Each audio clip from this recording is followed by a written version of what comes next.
Hello guys, welcome back to my channel. My name is Dr. Tina and in today's video I'll be sharing the important topics of surgery for MCA exam. So first of all guys, see surgery, if I'll talk about surgery, surgery में बहुत सब कुछ है, बहुत सारे procedures हैं, there are lot to study. ठीक है, मैं स्पेसिफिकली ऐसा नहीं बोलूँगी यही पढ़ो यही इम्पोर्टेंट है एक्सेट्रा एक्सेट्रा, बट आपने जो पढ़ रखा है, जितना पढ़ रखा है, जितना ज़्यादा पढ़ रखा है, वेरी गुड. ठीक है, उसको जितना अच्छे से रिवाइज कर सकते हो. बस इस वीडियो में मैंने वो टॉपिक्स मेंशन किए हैं जो मुझे लगता है कि आप सर्जरी में, पूरी सर्जरी में ये टॉपिक्स 100% पढ़ना. ठीक है, मतलब लाइक जो लोगों ने अच्छे से नहीं पढ़ा है या कुछ लोग सोच रहे हो कि नहीं हो पाएगा सर्जरी अभी, इसको छोड़ दें, क्या करें, तो ये वाले टॉपिक्स आप ज़रूर करना. एंड रैदर इजी हैं ये. मैंने बहुत वो वाले टॉपिक्स चूज़ करे हैं जो मुझे प्रिपरेशन के टाइम लगा था कि हाँ ये तो आएंगे आएंगे and easy to learn also है, राइट. तो लेट्स गेट स्टार्टेड. ट्रांसप्लांट. ठीक है गाइस, ट्रांसप्लांट जो यूनिट है हमारी पूरी, अब उसमें आप जितना डीप जाओगे वो बहुत सारा कुछ आएगा, बट मैं बेसिक ट्रांसप्लांट की बात कर रही हूँ इसमें. ठीक है, इसकी ग्राफ्ट रिजेक्शन क्या है, उसके टाइप्स क्या हैं, टाइप्स ऑफ ग्राफ्ट्स कौन से होते हैं. ठीक है, ये 4 टाइप्स के हैं, ऑटो, एलो, हेट्रो एंड ईसो.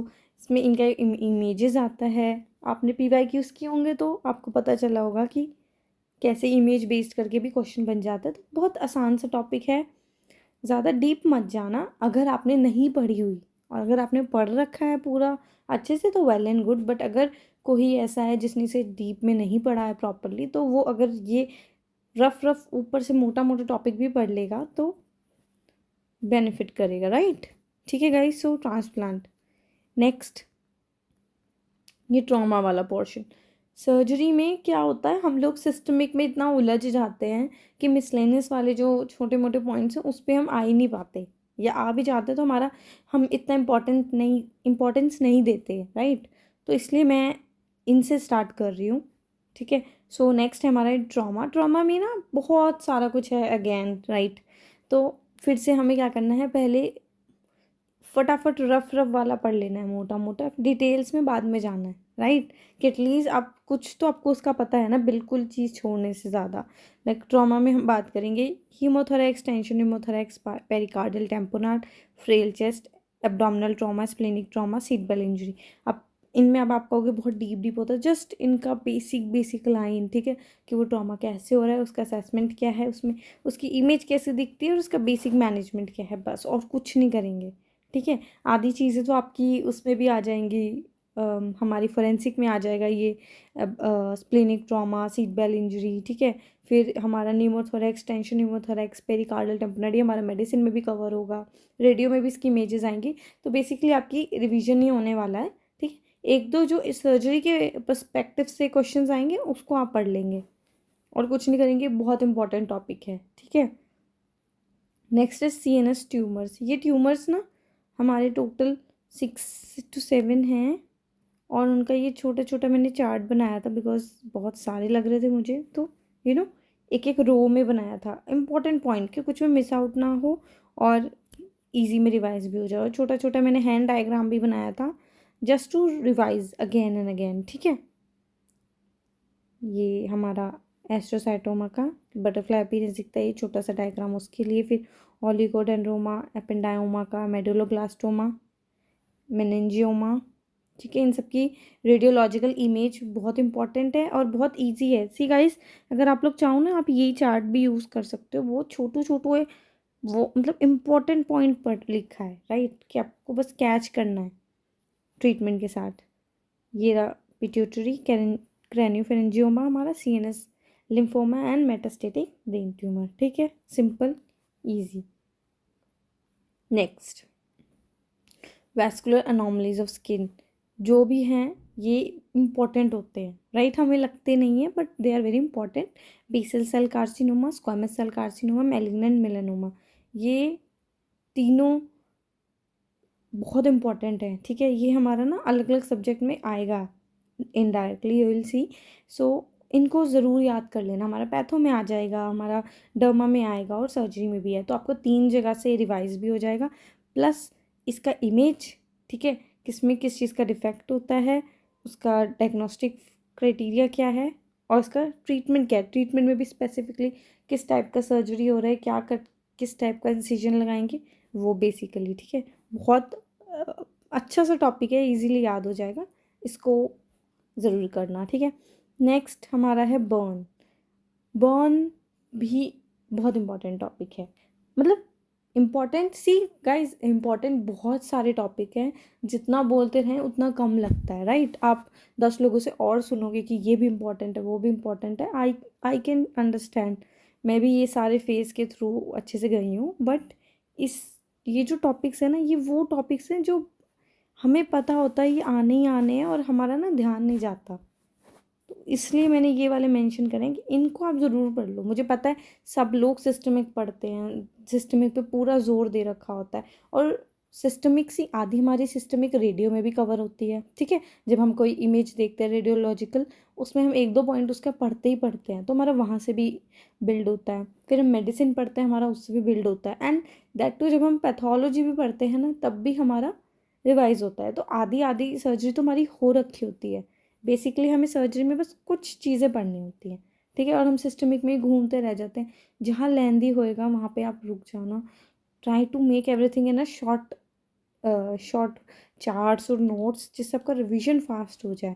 मेरी हर वीडियो में मेरा बेसिक कॉन्सेप्ट ये होता है कि अपने कंटेंट को जितना शॉर्ट कर सको। शॉर्ट मीन्स ये नहीं कि आप कट ही कर दो इंपॉर्टेंट कंटेंट, बेसिकली आप उसे कैसे इतना ऐसे कर सकते हो कि सम अप छोटे में कि आपके फ्यू पॉइंट्स में रिवीजन हो जाए बेसिकली, ठीक है। तो सिस्टमिक भी करनी है, बट ये मिसलेनियस टॉपिक्स हैं जो यू शुड स्टडी। हाँ, Burns guys very important. Burns में टाइप ऑफ ग्राफ्ट क्या है, ठीक है, अदर वेराइटीज़ ऑफ ग्राफ्ट वो सब, एंड ये जो इमेजेस हैं हमारी, ठीक है, ये सारी एनॉमली स्किन की हैं, आपने ये ज़रूर पढ़नी है। सी इमेज बेस्ड आ जाता है ये क्वेश्चन, आप PYQs में देखोगे, दे आर देयर, ठीक है। सो इनको पढ़ लेना। जस्ट आप फोटो देख के ना आपको ऐसे मेमोराइज हो जाएगा, कैप्चर्ड हो जाएगा, प्रॉपर फोटोग्राफिक मेमोरी बन जाएगी आपकी। जस्ट फिर आपको वन आंसर करना है, ऑलराइट। नेक्स्ट, आर्ट्रियल डिसऑर्डर्स, ठीक है। जो भी आर्ट्रियल डिसऑर्डर्स हैं गाइस, उनको बाय हार्ट पढ़ लो। अच्छे अच्छे टॉपिक्स हैं, इंटरेस्ट बिल्ड करोगे तो कॉन्सेप्ट क्लियर हो जाएगा और याद हो जाएंगे। ज़्यादा वो प्रेशर नहीं लेना बेसिकली, ठीक है। आप PYQs में भी देखोगे इनका टॉपिक है, तो don't miss any of this, ठीक है। Arterial and venous ulcers and other related disorder, पर ब्यूजर्स डिसीज़ ज़रूर पढ़ना, ये बहुत इंपॉर्टेंट है, ठीक है। नेक्स्ट है हमारा टेस्टीज में टेस्टिकुलर टॉर्शन, राइट गाइज। ये बहुत इंपॉर्टेंट टॉपिक है। रिवीजन जब मेरा अपना प्रिपरेशन चल रहा था, तब मैंने ये ऑब्जर्व किया था कि ये और एक एक्यूट एपिडाइडमिस ऑर्काइटिस, ये दोनों इतना कॉमन है, इतना कॉमनली पूछा जा रहा था बार बार ईयर्स में। तो ये मेरा ऐसा था कि सर्जरी में I have to revise these two बार बार बार, ठीक है। तो जो भी इसके अंदर जितना कंटेंट है, जो भी पॉइंट्स हैं इंपॉर्टेंट, उसको ज़रूर पढ़ेंगे, ठीक है। एंड फॉर्नियर्स डिसीज़ भी, basically testes is a important unit है ना, बट उसमें भी अगर एक्सट्रीम इम्पॉर्टेंट आप मुझसे पूछोगे तो मैं इन दो को रेकमेंड करूँगी, राइट गाइज। सो पूरा टेस्टीज पढ़ेंगे प्लस ये दो इंपॉर्टेंट टॉपिक। फिर आप ऐसा भी ट्राई कर सकते हो, लाइक टेस्टिकुलर टॉर्शन और ये टॉपिक जो मैंने इंपॉर्टेंट बताया, तो अब स्पेसिफिकली जैसे हमारा प्रेप PG वाला ऐप था, मैंने उससे MCQs प्रैक्टिस करती थी, तो आप उसमें सर्जरी सेक्शन में जाके टेस्टीज यूनिट सेलेक्ट करके उसके अंदर उसके MCQ स्टार्ट करो, तो आपको इन्हीं टॉपिक से रिलेटेड मिलेंगे, आपका रिवीजन भी बिल्ड हो जाएगा, ठीक है। Next, I am trying to make this video very small, ज़्यादा लंबी भी हेक्टिक नहीं करना, जस्ट फटाफट। So next is head injury. बहुत अच्छा टॉपिक है, बहुत अच्छे से इंटरेस्ट बिल्ड होता है जब हम इसको पढ़ते हैं, तो इसको जल्दी पढ़ेंगे। Skull base fracture, anterior middle posterior, तीनों क्रैनियल फोसास के फ्रैक्चर हैं, ठीक है। कि कौन से टाइप के फ्रैक्चर में क्या सिम्टम दिखता है, हमें क्या साइन दिखता है, उसका मैनेजमेंट क्या है, और उसका image, right, and radiological image if it is there. बस सिंपल में निपट जाएगा, ये बहुत अच्छा है। फिर हमारा ये जो 100% MCQ होता है, EDH SDH and SCH very important. मतलब एक एक वर्ड इनका आप अभी जिन लोगों का आधे से ज़्यादा या मैं बोलूँ अच्छी खासी प्रिपरेशन हो गई है, वो इन्हें देखते ही वन वन वर्ड बोल देंगे कि किस में क्या एक्सट्रीम होता है। SCH में हम थंडर क्लैप हेडेक होता है, ये वर्स्ट हेडेक ऑफ लाइफ होता है, ठीक है। EDH में हमारा जो दूसरे सिम्टम साइंस आते हैं, ठीक है। बेसिकली ये बहुत इंपॉर्टेंट टॉपिक है, कौन सी आर्टरी वीन क्या किस में डैमेज होता है, क्या हमारा रेडियोलॉजिकल साइन दिखता है। वेरी इंपॉर्टेंट मीन्स ये टॉपिक तो मुझे सबसे ज़्यादा हॉटस्पॉट लगता है। ये तो 1 मार्क आपका गारंटी पक्का है। ओके, बाकी जो 20 टॉपिक वाली वीडियो है वो देख लेना आप लोग। वो मुझे वो बहुत इंपॉर्टेंट टॉपिक लगते हैं कि वो एक एक मार्क की जो लड़ाई है ना, वो उस वीडियो में मुझे लगता है कि वन शुड स्टडी। मीन्स पढ़ते पढ़ते ना आपको खुद ही रियलाइज़ हो जाएगा कि आधी तो चीज़ें आपने खुद ही रेडी कर रख रखी है एग्ज़ाम के लिए कि हाँ हाँ आप ये आपने पढ़ लिया, इससे आप प्रिपेयर्ड हो, क्योंकि इवेंचुअली वो देंगे, राइट। अगर वो वही टॉपिक नहीं देंगे तो क्या देंगे, है ना, ऐसा लगता है। तो अपनी साइड से तो प्रिपेयर्ड रहे ना। MCI वाले को देखो कोई भरोसा नहीं है, वो कुछ भी कर सकते हैं। बट जो हमारी अंडरस्टैंडिंग है वो यही कहते हैं कि इनमें से आने के चांसेस बहुत हाई हैं। तो अपनी साइड से प्रिपेयर रखो जब तुम्हें पता है ना। पूरा डिटेल में मत जाओ, क्योंकि बहुत जगह से बहुत वीडियोस मिलेंगी, ये इंपॉर्टेंट वो इंपॉर्टेंट, पढ़ते पढ़ते थक जाओगे। बिल्कुल प्रेशर नहीं लो, बस अपनी साइड से वो इम्पोर्टेंट वाला ना अलग से रख लो। भाई ये तो 100% आता है, ठीक है, या 90% आना ही है, तो वो 90% 80% वाले के संग क्यों रिस्क लेना, बाकी सारे के संग लो, right. Next, congenital anomalies of urethra. ये वाला not that important but important, ठीक है। बेसिकली इनका इनका इमेजेस देख लेना, क्योंकि पीडियाट्रिक सर्जरी के क्वेश्चंस आ जाते हैं। सो इसलिए बेसिकली, और पीडियाट्रिक सर्जरी की बात करूँ तो मैं हमारा जो इंटेस्टिनल डिसऑर्डर्स हो गए, ठीक है, कंडीशंस हैं या गैस्ट्रो वाली हैं, वो सब इंपॉर्टेंट होता है। इंटरसेप्शन, कंजेंटल हाइपरट्रॉपिक पाइलोरिक स्टेनोसिस, सब ने वो इमेज देख रखा है, तो वो इंपॉर्टेंट है बेसिकली। कि आपको नाम पता होना चाहिए, उस इस प्रॉपर डिसीज़ का नेम क्यों पड़ा है वो पता होना चाहिए, उसमें कौन सी रेडियोलॉजिकल इमेज दिख रही है और उसका ट्रीटमेंट क्या है। अब ट्रीटमेंट में ना कई बार बहुत डिटेल्ड होता है, राइट। सबको पता है कि स्टेप्स होंगे, ये वो नहीं हो रहा तो मत फंसो उस चीज़ में, राइट। बेसिक प्लान ये होना चाहिए, अगर कोई चीज़ ज़्यादा कॉम्प्लिकेट कर रही है, अभी इस टाइम पे आपको लग रही है आप नहीं पढ़ पा रहे, तो इंस्टेड ऑफ वो पूरा पढ़ने की जगह वो मेन उसका पढ़ लो। एटलीस्ट आपको ये तो पता है ना भाई, ये ऑपरेशन होगा, इसका विपल्स प्रोसीजर होगा। अब उसमें क्या हो रहा है नहीं पता, बट एटलीस्ट विपल्स प्रोसीजर तो पता है ना, वन वर्ड तो पता है। बिल्कुल अनटच मत रहो, ठीक है। अच्छे से हो सकता है यार तो वेल एंड गुड, नहीं हो रहा तो एटलीस्ट वो वन वर्ड तो पढ़ ही लो, राइट। नेक्स्ट, अब हम अगर उसकी बात करेंगे सिस्टमिक सर्जरी की, ब्रेस्ट ऐसा टॉपिक है जिसमें से एक क्वेश्चन 90 to 100% चांस, मैं बोलूँ तो 100% चांस, बट MCI वालों का कोई भरोसा नहीं है, तो 90% 80% भी चांस है, बट दूसरे टॉपिक से इसमें आने के इसके ज़्यादा चांसेस हैं, ठीक है। सिंपल, तो ब्रेस्ट ना आपने पूरा टॉपिक पढ़ना है प्रॉपर, उसकी स्टेजिंग्स क्या है, ब्रेस्ट कैंसर रिस्क फैक्टर सब कुछ, प्लस उसमें ये फाइब्रोडिनोमा हो गया, एप्सिस हो गया, ये इमेजेस उसकी स्पेसिफिकली, और उसकी कंडीशन, उसका ट्रीटमेंट। छोट टॉपिक अच्छा है, आप पढ़ोगे तो इजीली हो जाएगा। और सी गाइस, सर्जरी में वी हैव सो मेनी स्टेजिंग्स, आप कितनी पढ़ोगे।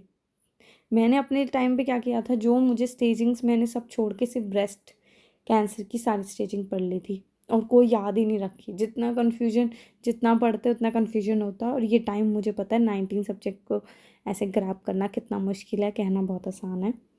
तो जो उस चीज़ से सफ़र कर रहा होता है वही समझ सकता है। सो इसलिए सिर्फ स्टेजिंग, ठीक है, सिर्फ ब्रेस्ट कैंसर की स्टेजिंग पढ़ लेना। जो नहीं कर सकते, जिनको आता है अगेन वेल एंड गुड, ठीक है गाइस। ये उनके लिए मैं बोल रही हूँ जिनको दिक्कत हो सकती है, या जो कंफ्यूज हैं क्या करें, ये भी पढ़ना है वो भी पढ़ना है, नहीं हो रहा है, तो आप ब्रेस्ट कैंसर की स्टेजिंग पढ़ लो बस, ठीक है। बाकी चाहे सारी छोड़ दो, अगर आ गई तो बहुत खुशी होगी, नहीं आई तो दूसरी चीज़ आएगी, बट कुछ तो आएगा।